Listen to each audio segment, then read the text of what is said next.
நான் ஒரு நாடோடி. அதனால்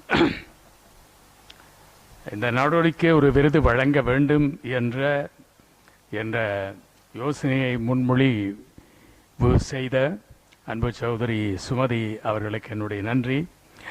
அதனை அடுத்து தினந்தோறும் தொலைபேசியில் என்னை அழைத்து என்னுடைய வருகையை நிச்சயப்படுத்திக் கொண்ட சகோதரி லக்ஷ்மி பிரபாவுக்கும் என்னுடைய நன்றி. விருதுகளில் பல வகை உண்டு.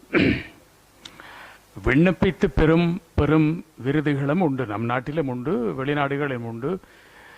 விருதுக்கு விண்ணப்பித்து பெறுவார்கள். சில விருதுகள் நீ இதுவரை ஆற்றிய பணி போதும், ஓய்வெடு என்று இளைப்பாறுவதற்காக கொடுக்கப்படும் விருதுகளும் உண்டு. மிகச்சில விருதுகள் தான் மேலும் மேலும் ஊக்கப்படுத்தி இன்னும் தொடர்ந்து பணியாற்று என்று சொல்லக்கூடிய விருதுகள். அப்படியான விருது இந்த விருது என்று நான் நினைக்கின்றேன். அதனை அன்போடு பணிவோடு ஏற்றுக்கொள்கிறேன்.